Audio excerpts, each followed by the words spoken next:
My name is Desiree Miller. Almost everybody calls me Desi. All my teammates call me Desi. I play wheelchair basketball. I've been playing wheelchair basketball for about 10 years. And I'm out of school now. I graduated in 2014 with my master's from the University of Wisconsin-Whitewater.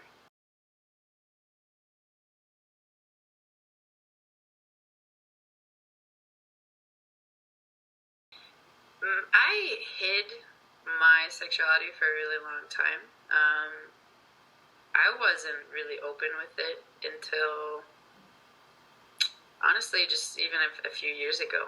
I figured out my sexuality when I was a freshman in college down in Alabama.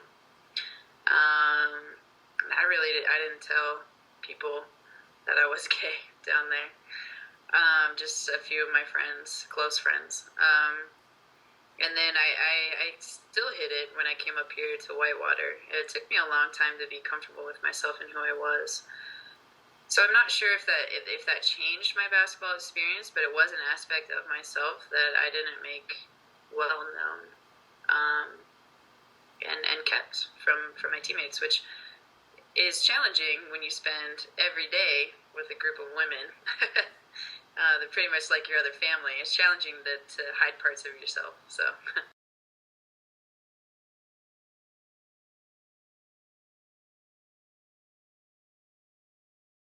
I think it was more just fear from within myself, especially in Alabama, being in the South. I think just the general feeling down there at the time, and still probably now, is not as open as some other states. Um, so it wasn't anything in particular my teammates were doing that caused me to want to hide my sexuality.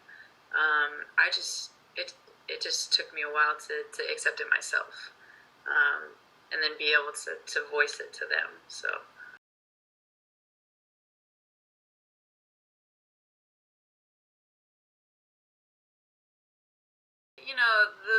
the word gay gets thrown around a lot. Derogatory term, that's so gay. Um, just little things like that would bother me, and then I felt like I couldn't really speak up. Um, there was some times where other teams around the country, some people's sexuality was questioned, and maybe jokes were made like, oh, I can't specifically remember, but just I hope they weren't checking me out or anything like that. Just little things where sometimes I felt like, you know, I would be a little offended sometimes by little comments that were made around me when they didn't know that I was questioning my sexuality, and at the time trying to come out myself. So there were times, yeah.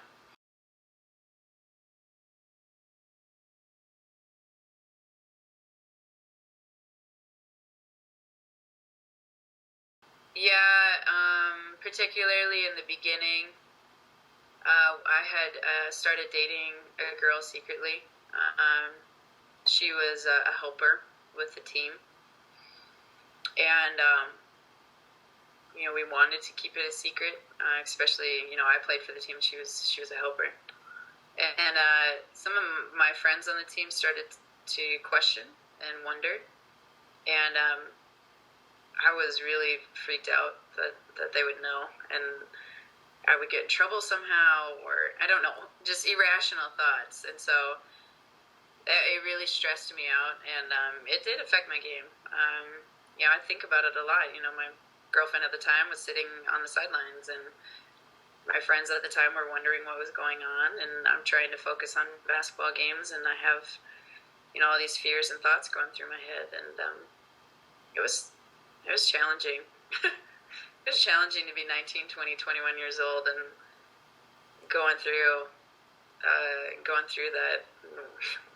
So yeah, it did. It definitely affected my game.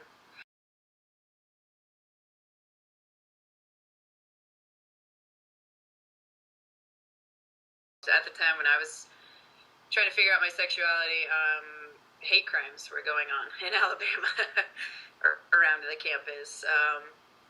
It would have been nice if, even if it was an able-bodied athlete that was a symbol or a figure, or someone on the campus that I knew,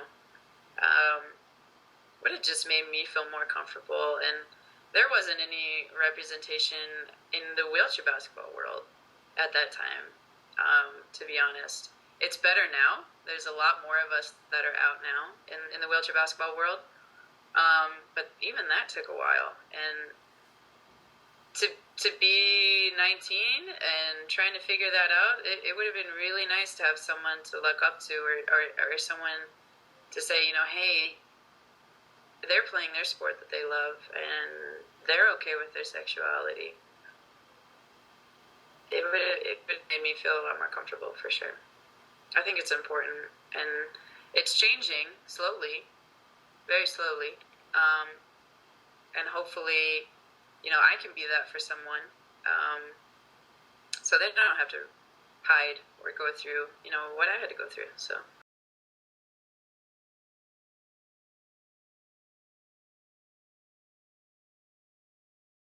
I think just awareness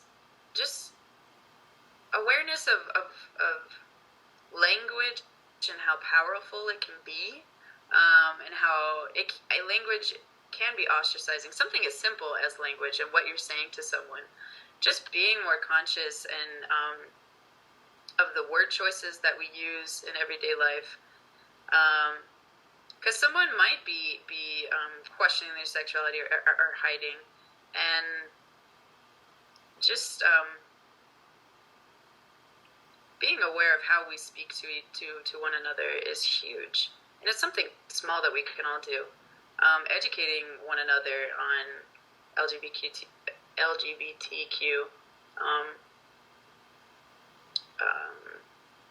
I don't know where I was going with that.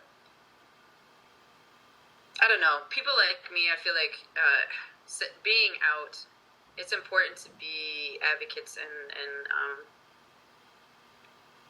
be known, especially for either young girls or men or people that are scared to come out. At least we can be symbols and be beacons and be like, hey, I did it, I went through that, and I'm here for you. I think that's really important in sports in general, but really in wheelchair basketball world too, where it's still really slow to come along. So I would say, yeah, language that we use, and just being there for one another. Just simple. It's really simple things. If we pay attention to it, if we're aware of it.